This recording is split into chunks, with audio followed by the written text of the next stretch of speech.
En el año 160 después de Cristo, Roma era un imperio consolidado. Era la primera potencia del mundo, pero la paz y la prosperidad propiciaron una peligrosa autocomplacencia.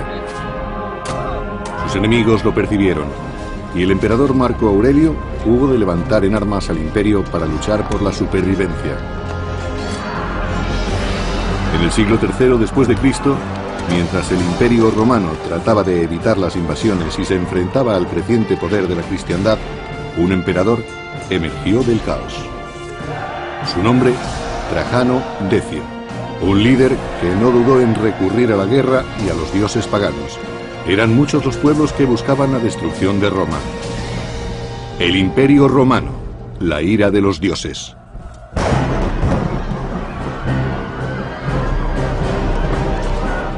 A mediados del siglo III después de Cristo, Roma estaba inmersa en una gran crisis. Los bárbaros atacaban las débiles fronteras y casi todo el imperio se encontraba en guerra.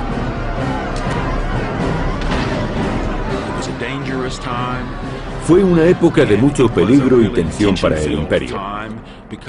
Los romanos no sabían qué hacer para que su gobierno les protegiera.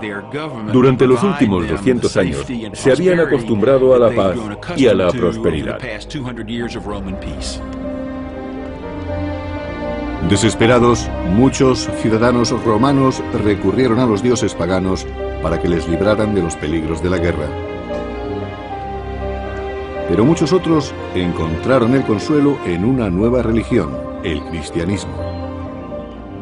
A mediados del siglo III, el cristianismo era la religión que más rápidamente se extendía por el Imperio Romano. Todavía no contaba con muchos fieles, solo unos cientos de miles, pero era la religión que más se hacía sentir. Los nuevos creyentes renunciaban a sus antiguos dioses mediante una ceremonia. Se describe en un catecismo del siglo II. Bautizad en agua viva. Pero si no tenéis agua viva, entonces bautizad con otra agua. Y si no podéis hacerlo en el frío, hacedlo en el calor. En el nombre del Padre, del Hijo y del Espíritu Santo. En este ritual de purificación, los romanos nacían de nuevo. Esta vez como cristianos. Creían que su Dios era el único y verdadero y rechazaban las religiones tradicionales. Al mantenerse fieles a esta fe, los cristianos tuvieron que arreglárselas para sobrevivir. Solo eran una minoría en la sociedad de aquella época. La mayoría de los ciudadanos del imperio no eran cristianos. Creían en la religión tradicional romana y en sus numerosas deidades. Los cristianos dependían de la buena voluntad del emperador para conseguir protección.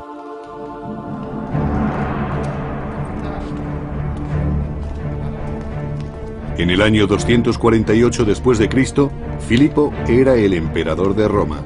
Fue uno de los líderes más tolerantes, pues recibió en palacio a muchos jefes cristianos.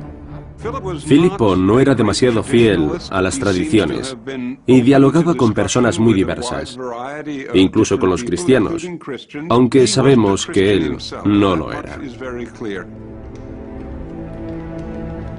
Filipo no manifestaba un interés especial por la nueva religión, pero su general de confianza, Trajano Decio, la rechazaba radicalmente.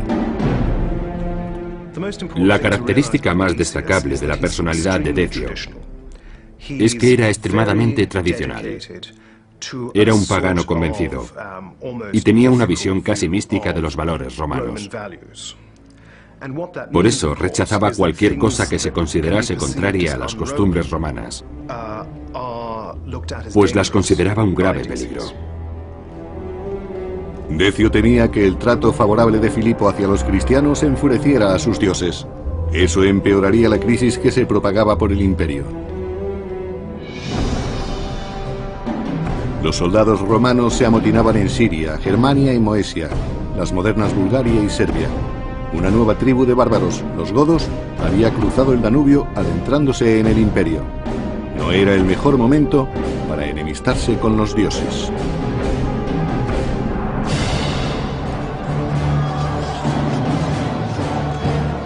Los godos invadieron el suelo romano. Tiberio Claudio Pacatiano dirigía las legiones imperiales que tuvieron que defender el imperio contra el nuevo enemigo.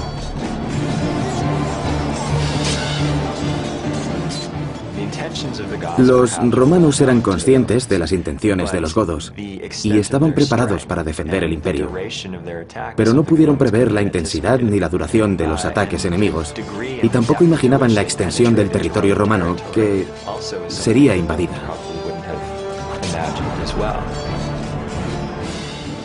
No sabemos mucho de los godos durante este periodo, pero sí que la región al norte del Danubio les sirvió para lanzar incursiones rápidas contra el imperio. Pacatiano pudo contener a los godos y durante un tiempo aseguró las fronteras del imperio. En aquellos momentos, el ejército de Roma era tan poderoso como siempre lo había sido, y estaba preparado para enfrentarse a los pueblos bárbaros.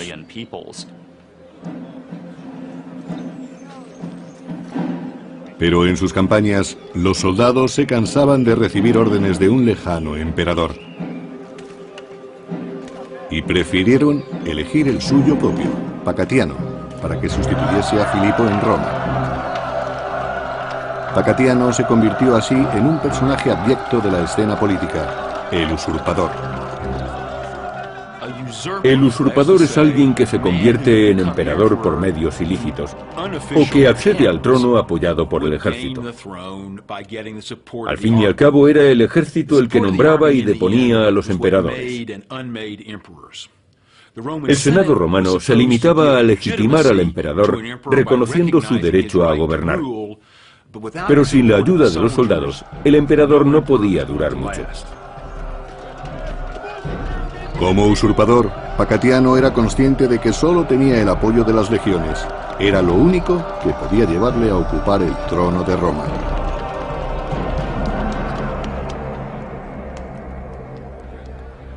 En la capital, Filipo se enteró de la rebelión del Danubio y pidió consejo a su amigo, el general Trajano Decio. Filipo perdía el apoyo de los militares y su posición en el imperio se estaba deteriorando. Debía enfrentarse personalmente a la revuelta y tenía que hacerlo deprisa. Filipo acudió al Senado para pedir consejo, pero la mayor parte de los senadores tuvo miedo de manifestarse. Solo el general Decio dijo: dejemos que las cosas sigan su curso.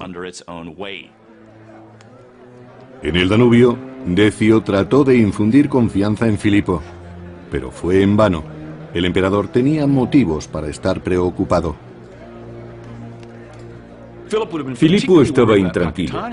Las legiones de Pacatiano, situadas al norte del Danubio, contaban con los soldados más duros y experimentados del Imperio Romano, y también con los mejores jefes. Filipo era consciente de la influencia de Pacatiano. Representaba una gran amenaza para él. El emperador Filipo confiaba plenamente en su general, Decio, y le mandó que atravesara los Alpes para llegar a Moesia. Esperaba que sofocase la sublevación.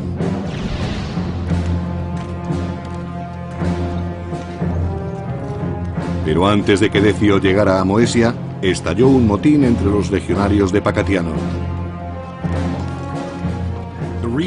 La región donde se encontraban Pacatiano y sus soldados estaba sometida a los ataques de los bárbaros. Los invasores habían saqueado la provincia asignada a las legiones de Pacatiano, y este no había podido impedirlo, a pesar de que habían acudido con la voluntad de vencer. En realidad, Pacatiano era un personaje relativamente mediocre dentro del ejército. Según algunas fuentes, ni siquiera era un militar de elevado rango. En cuanto Pacatiano demostró cierta debilidad, sus propios soldados acabaron matándolo, y acabaron así con este pequeño incidente. Para su misión en Moesia, el general Decio llevaba consigo a su hijo Herennio, un joven soldado. En cuanto llegó a su destino, Decio fue informado de la suerte que había corrido Pacatiano. En mi opinión, los hombres de Pacatiano mataron a su líder porque sabían que Decio acudía para sofocar la revuelta. Trajano Decio había nacido en aquella parte del imperio y allí era muy conocido, especialmente por su dureza y por su capacidad. Pacatiano había sido depuesto por sus propios soldados, y cuando Decio llegó a los Balcanes, se encontró con un ejército rebelde cuyas demandas no habían sido satisfechas. Al final, estos soldados acabaron uniéndose a la causa de Decio. Después del asesinato de Pacatiano, Decio se hizo cargo de sus legiones. Tanto él como su hijo Herennio trataron de restablecer el orden en el ejército. Pero los soldados amotinados tenían otros planes para Decio. Un ejército tiene pocas formas de conseguir que se escuchen sus quejas. Y normalmente su modo de hacerse oír es amotinarse o sublevarse contra su general. Los soldados reclamaban una persona más capaz que Filipo para proteger las fronteras romanas y proclamaron emperador al general Decio. Era lógico.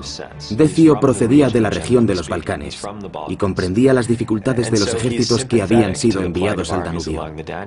Además, querían ser dirigidos por él, porque era una persona de su confianza. Estaban seguros de que Decio les ayudaría a conseguir sus objetivos en Roma. De este modo, Decio, apoyado por su hijo Herennio, se convirtió a su vez en usurpador. Aunque Filipo era un antiguo amigo, el general Decio deseaba que Roma recuperase su gloria y pensó que aquella era la única manera de conseguirlo. El emperador Filipo había enviado a Decio, su general de confianza, a sofocar la rebelión de Moesia. Pero Decio inició otra revuelta cuando sus soldados lo proclamaron emperador.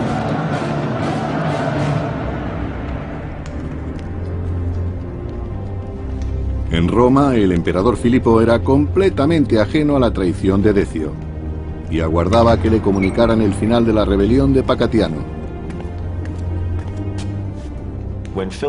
Filipo empezó a preocuparse cuando supo que Decio había sido proclamado emperador por las legiones del Danubio y comprendió que tenía que salir al paso de Decio cuando éste marchara hacia la península itálica.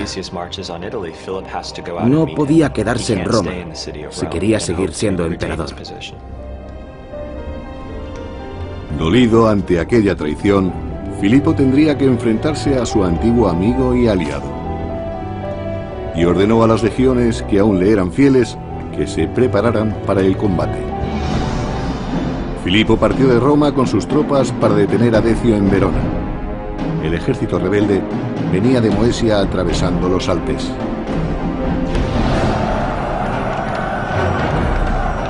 El emperador Filipo y el general Decio se enfrentaron en una sangrienta batalla. Cuando las legiones del Danubio proclamaron emperador a Decio, este marchó hacia el norte. Filipo fue a su encuentro, pero su ejército era menos numeroso. Solo disponía de un par de legiones, la reserva estratégica del imperio. Era mucho más débil. Según Zósimo, cronista del siglo VI, los soldados de Decio confiaban en él por su habilidad y su prudencia, aunque el enemigo contaba con las fuerzas imperiales. La batalla se decidiría en el momento en que uno de los ejércitos flaqueara. El ánimo de los guerreros era fundamental en las batallas antiguas. Cuando se disponía de pocos soldados, o estos tenían poca experiencia, las legiones podían sucumbir y dejarse llevar por el pánico y la desesperación. El pánico era el auténtico enemigo en el campo de batalla. Si un ejército perdía la moral y la cohesión y empezaba a huir, acababa siendo derrotado. Los soldados que escapaban dominados por el miedo eran capturados fácilmente. Enfrentarse a ellos no suponía ningún riesgo. Cuando los ejércitos se enfrentaron, Decio consiguió una victoria fácil. No conocemos los detalles precisos, pero sí las grandes diferencias que había entre los dos bandos. Filipo no tenía ninguna oportunidad. Filipo murió en la batalla de Verona cuando su ejército fue derrotado. Decio, antiguo general y confidente de Filipo, estaba ansioso por regresar a Roma, esta vez como emperador.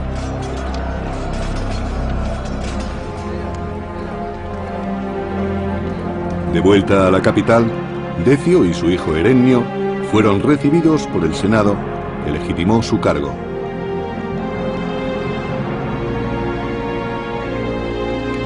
Decio también creía que para restaurar la seguridad de Roma había que recuperar los valores tradicionales.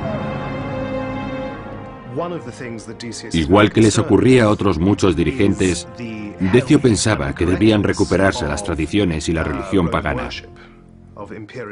Así regresaría la gloria. La crisis a la que se enfrentaba el imperio, las numerosas guerras civiles y las campañas en el extranjero exigían que los romanos mantuvieran una buena relación con los dioses. Dispuesto a superar la crisis de los tiempos de Filipo, el Senado dio la bienvenida al severo gobierno de Decio y a los rituales paganos. La religión tradicional romana era un conjunto de rituales y sacrificios paganos. Y no adoraban a un solo dios, sino a las antiguas deidades de la mitología. Los romanos creían que los dioses los abandonarían si no mostraban respeto hacia ellos. Tenían que sacrificar animales para que su carne y su sangre les trajeran nueva vida. Pero los dioses debían de haberlos abandonado, pues Roma sufría los ataques de los bárbaros en casi todas sus fronteras. Se considera que el siglo III fue un periodo de crisis para Roma. El imperio ya no era la potencia de hacía unos años. Y el momento en que Decio accedió al poder era precisamente el peor de aquella crisis.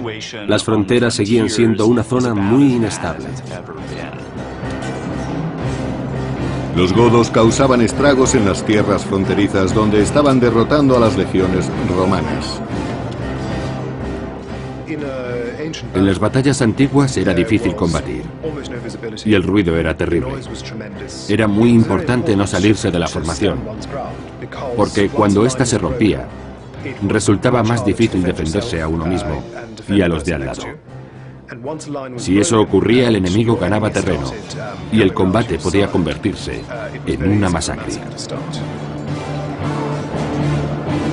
Mientras, en las fronteras, ciertos pueblos trataban de invadir el imperio. Eran pueblos que hasta entonces se habían sometido al poder de Roma. Y los motivos de su rebelión todavía no se conocen con seguridad. Si no se ponía remedio, las fronteras del imperio se hundirían.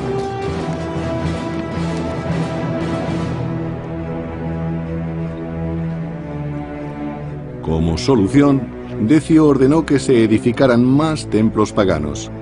Pretendía calmar a los enfurecidos dioses. Después de nombrar coemperador a su hijo Herennio, Decio se dispuso a reinstaurar los valores tradicionales en Roma. No se toleraría el cristianismo ni ninguna desviación de los cultos paganos.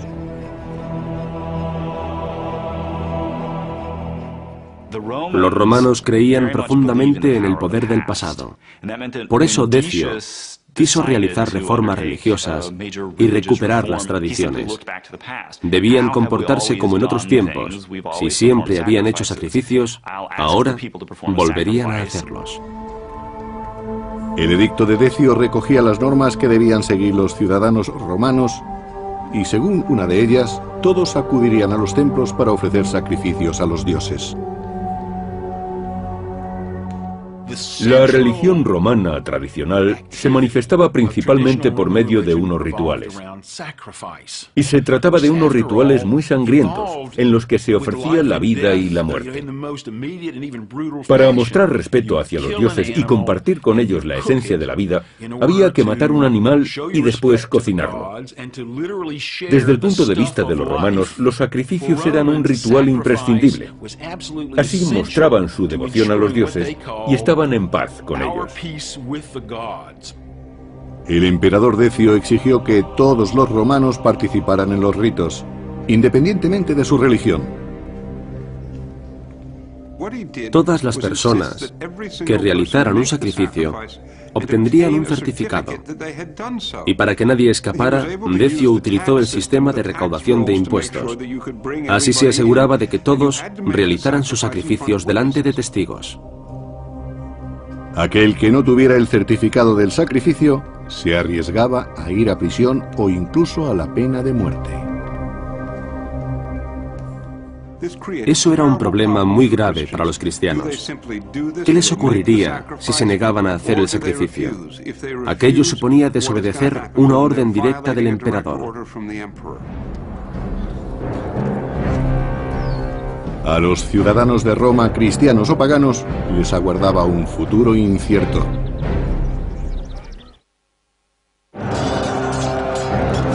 El nuevo emperador se dispuso a proteger al imperio de la creciente población cristiana. El pagano Decio y su hijo Herenio emitieron unos severos edictos para que todos los ciudadanos realizaran sacrificios.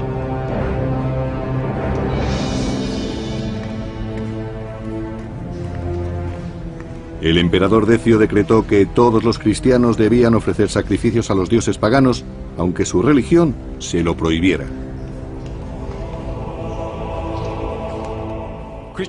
Los cristianos no podían ofrecer esos sacrificios. Era un pecado contra su religión y los condenaba al fuego eterno. Sin el certificado de los sacrificios serían torturados o condenados a muerte. Los cristianos se enfrentaban a una elección imposible entre el emperador y su religión. No podían ser creyentes y ofrecer un sacrificio a lo que consideraban demonios. Pero hubo cristianos que encontraron el modo de salir airosos. Algunos obtuvieron el certificado mediante sobornos y otros realizaron el sacrificio. Esperaban que Dios les perdonara su pecado en tiempos tan difíciles.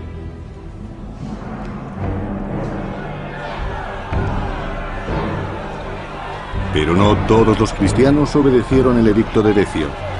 En el año 250, Fabián, obispo de Roma, sufrió las consecuencias de permanecer fiel al cristianismo y fue ejecutado públicamente.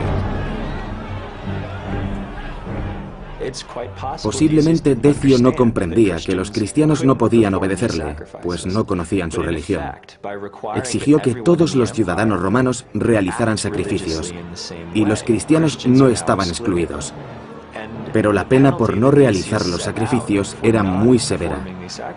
En muchos casos el castigo era la muerte.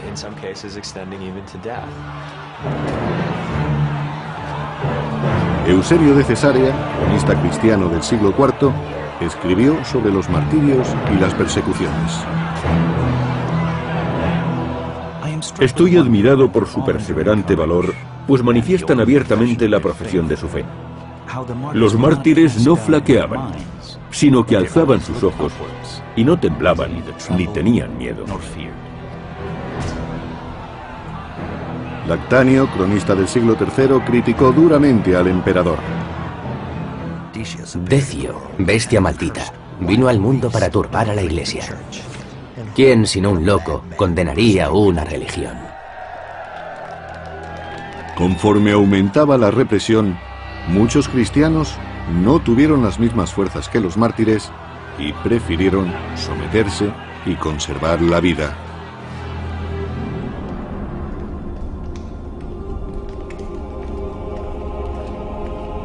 Pero en el año 250 después de Cristo, nadie quedó a salvo de los furiosos dioses. En poco tiempo, una peste mortal e incontrolable asoló el imperio. No sabemos mucho sobre aquella peste. No se sabe de qué clase era, si era la peste bubónica u otra diferente.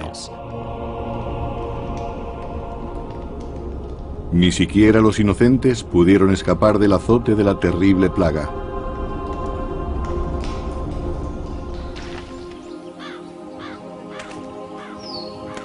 La enfermedad tuvo su mayor repercusión en el imperio entre los años 251 y 266. Solo en la ciudad de Roma, miles de personas morían cada día. No disponían de los medicamentos adecuados, solo de algunas plantas.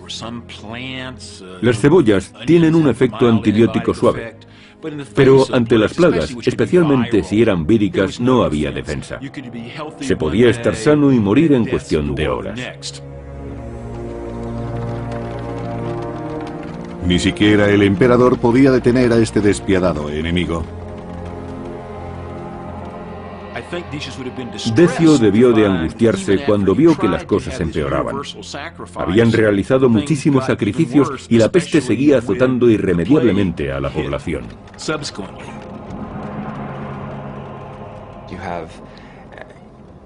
Había cadáveres en descomposición y extremidades por todas partes. Las ciudades estaban repletas de muertos. Los que seguían vivos estaban desesperados. No sabían qué sería de ellos ni del imperio, ni cuál era la causa de sus penalidades.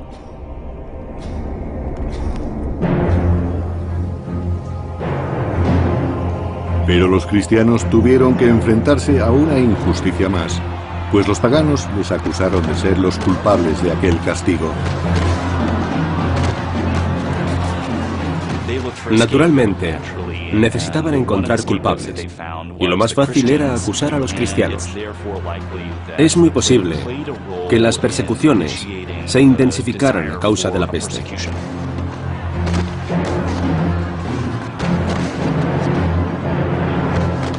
Los paganos confiaban en que la sangre de los cristianos apaciguaría a sus enfurecidos dioses.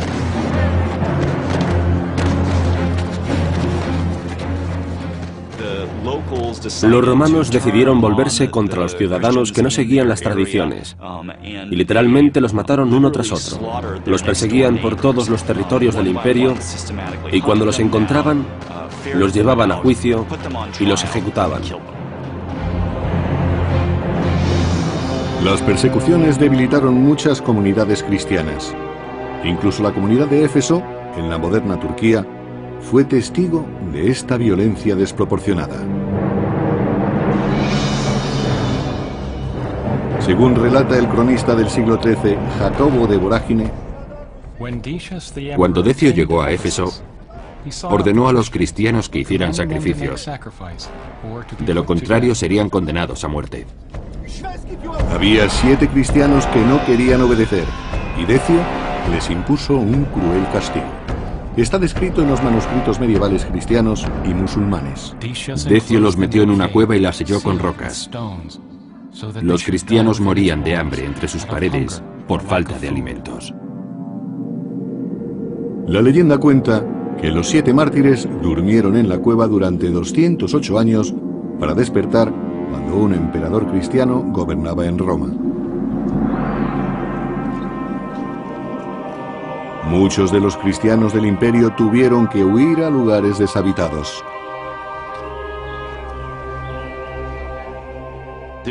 Hubo personas que intentaron escapar del martirio mediante la huida. Esa medida no estaba mal vista por la Iglesia, que nunca animó a sus fieles a que se convirtieran en mártires. Si querían conservar la vida para que la comunidad cristiana no pereciera, era lógico que trataran de escapar al campo.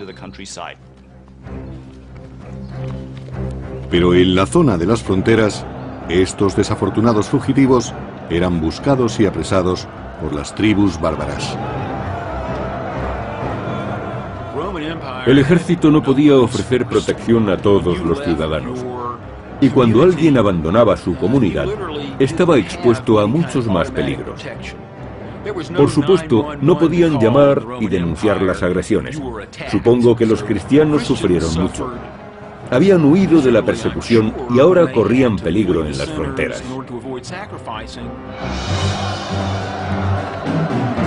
El cronista cristiano del siglo IV, Eusebio de Cesarea, relata la huida de un cristiano. Un hombre huyó a las montañas con su mujer y nunca regresó. Sus hermanos cristianos los buscaron, pero no los encontraron, ni a ellos ni a sus cadáveres. Muchos de los que huyeron fueron capturados por los bárbaros. El imperio parecía estar todavía más desorganizado que cuando Decio accedió al poder. Los dioses enfurecidos, la peste y los ataques de los bárbaros eran una grave amenaza para el futuro del mundo civilizado. Los soldados se desanimaban angustiados por la incertidumbre y los invasores seguían amenazando las fronteras de Roma. En el año 250 después de Cristo, los godos cruzaron de nuevo el Danubio e invadieron la provincia romana de Moesia.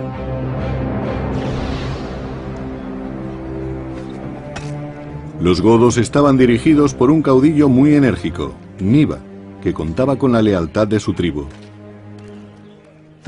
Niba aseguraba su posición por medio de recompensas, ofreciendo a sus gentes la oportunidad de hacerse ricos.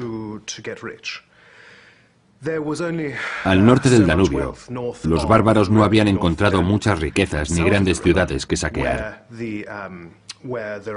Pero en el sur estaban las ciudades romanas, una fuente casi ilimitada de cautivos, tesoros y moneda acuñada. Según relata el cronista Jordanes del siglo VI, el rey godo planeaba desposeer de sus riquezas al imperio. Niba dividió su ejército en dos mitades. Él permaneció en el Danubio con 70.000 hombres y envió al resto de sus guerreros a Moesia.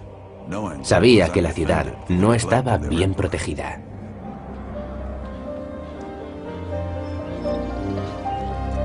En Moesia, los ciudadanos romanos no estaban prevenidos y fueron sorprendidos por el violento ataque de los godos. Las tribus bárbaras se dedicaron al saqueo y a la captura de esclavos. Y los romanos enseguida se dieron cuenta de que los invasores contaban con un ejército fuerte y organizado. Se llevaban todo lo que encontraban y destruían lo que no podían llevarse consigo. Además, los godos aprovecharon una gran ventaja. Disponían de un excelente sistema de carreteras a lo largo del Danubio. Estas conducían a las ciudades y los bárbaros pudieron saquearlas fácilmente y llevarse el botín al norte. Los godos estaban dentro de las fronteras imperiales. Las legiones debían darse prisa en detenerlos antes de que llegaran al corazón de Roma. El emperador Decio se preparó para la batalla. No quería correr riesgos y planeó cuidadosamente el ataque contra los godos.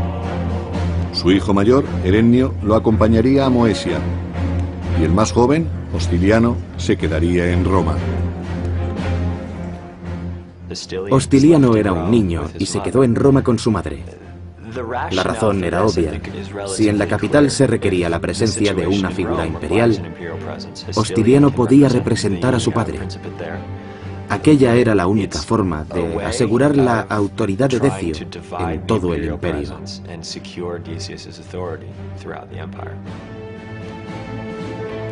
Si Decio y Herennio no sobrevivían a la batalla, todo el peso del imperio recaería en los hombros del joven Hostiliano.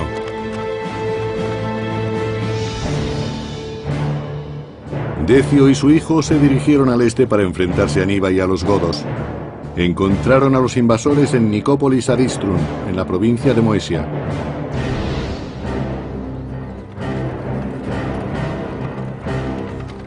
En las afueras de Nicópolis, el rey Niba y sus guerreros se preparaban para sitiar la ciudad romana. Niba era un gran estratega, pero sus objetivos eran simplemente atacar, saquear y retirarse. Y no tenía planes más ambiciosos para Roma.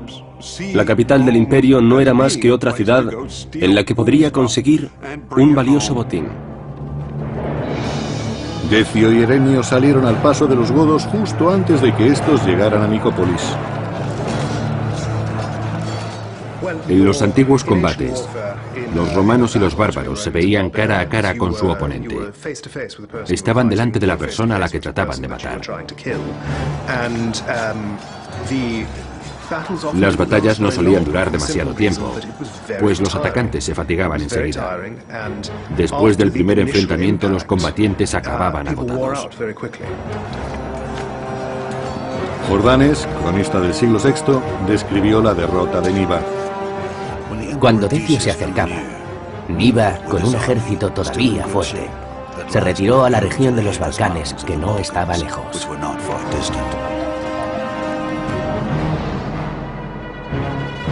Pero los godos no siguieron retrocediendo.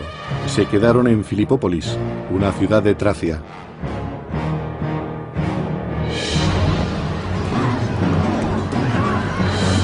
Los godos saquearon las tierras que rodeaban Filipópolis y raptaron a las mujeres romanas para venderlas como esclavas. Los godos estaban bien organizados. Su rey no llevaba al combate a un pequeño grupo, sino que dirigía un ejército relativamente grande de miles de guerreros. Eso los diferenciaba de anteriores invasores germánicos. La situación era comprometida para los romanos. Niva sitió Filipópolis y finalmente tomó la ciudad de una manera despiadada. De acuerdo con algunas fuentes, el rey godo mató a más de 100.000 personas. Pero Niva encontró un aliado inesperado dentro de las murallas de la ciudad. Se trataba de Tito Julio Prisco, un ambicioso gobernador romano que quería ser emperador. Niva engañó a Prisco mediante un falso pacto y el gobernador le permitió entrar en Filipópolis si le ayudaba con un enemigo común, el emperador Decio. Tanto Prisco como Niva querían deponer al emperador romano. Prisco pretendía hacerlo desde el interior y Niva en los territorios que rodeaban la ciudad. Prisco y Niva hicieron un trato que se incumplió. Prisco aseguró que su gente se rendiría si los godos le liberaban de aquellos que apoyaban a Decio, y Niva los aceptó. Los dos jefes, el godo y el romano, sellaron el trato en una ceremonia. Prisco y Niva llevaron a cabo un sacrificio y ofrecieron libaciones a sus dioses. Con esta ceremonia demostraban que serían fieles al pacto y juraban ayudarse mutuamente. Los sacrificios y libaciones eran un modo de sacralizar su acuerdo. De esta manera, su fidelidad estaría garantizada por las deidades. Pero Niva mintió. Prisco no se dio cuenta del engaño. Los godos se apoderaron de todo lo que encontraron, bienes y cautivos, y se deshicieron del resto. El emperador Decio había conseguido que los godos retrocedieran, pero en el año 250, Niva engañó a un gobernador romano para que rindiera su ciudad. Aquello provocó un enfrentamiento con Decio y su ejército. Después de que los godos saquearan y abandonaran Filipópolis, el emperador Decio persiguió al rey Niva hasta Abritus, en la Moesia romana.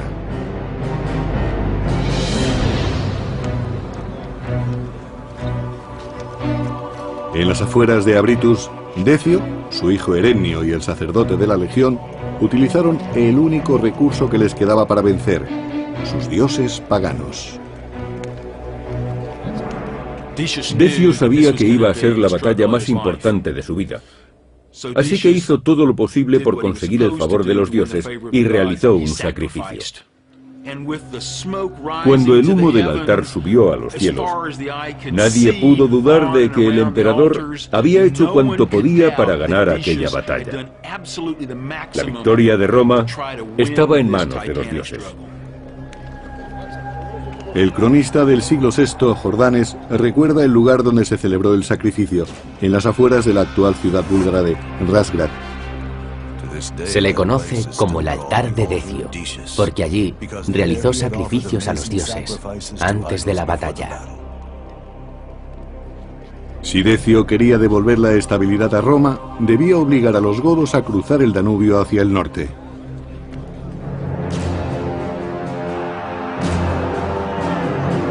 En el año 251 después de Cristo, el ejército de Decio se enfrentó a los godos en la batalla de Abritus.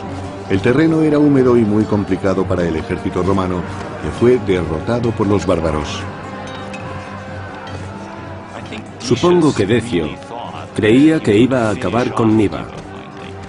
Pero en cambio Niba lo sorprendió, pues había guerreros ocultos en las marismas. Después le sobrepasó en las maniobras, pues luchaban en un campo de batalla al que no estaban acostumbrados los legionarios romanos. Los godos superaron muy pronto al ejército de Decio. El cronista del siglo VI, Jordanes, nos recuerda la gran derrota del emperador. En la batalla, los godos atravesaron a Erenio con una flecha que le produjo la muerte.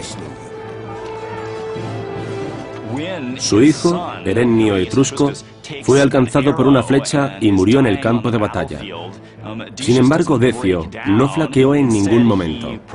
Por el contrario, dijo que no debían temer, que la pérdida de un soldado no disminuía la fuerza del imperio. Intentó no hundirse tras la pérdida de su hijo. Decio desmontó de su caballo y se dispuso a combatir, pero esta vez sus dioses no podrían salvarle. Según Zósimo, erudito bizantino del siglo VI, las armas de los bárbaros cayeron sobre Decio y su ejército, y ningún soldado pudo escapar vivo. Así acabó la vida del excelente emperador Decio.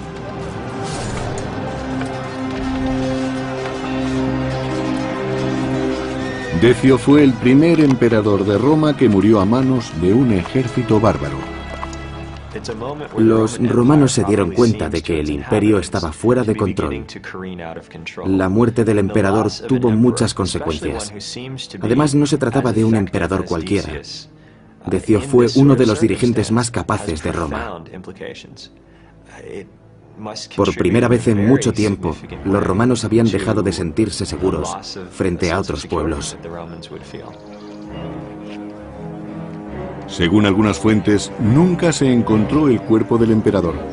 Lactanio, cronista cristiano del siglo IV, describe el final de Decio.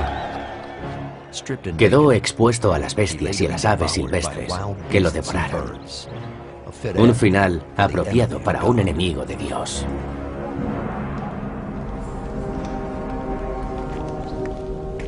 En Roma, la peste acabó con el último sucesor del emperador. Hostiliano, heredero de Decio, murió poco después que su padre.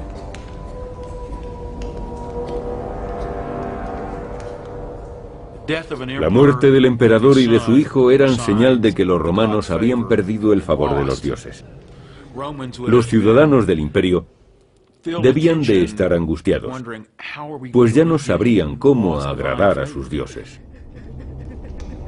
Con la muerte del emperador Decio y de sus dos hijos, la crisis empeoró aún más. Los bárbaros se levantaron en las Galias y siguieron atacando la frontera norte del imperio. Y por el este, los invasores se asentaron en suelo romano.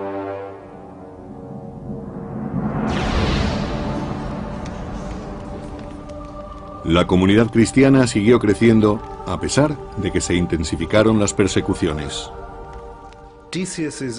Decio también había fracasado en su intento de acabar con el cristianismo.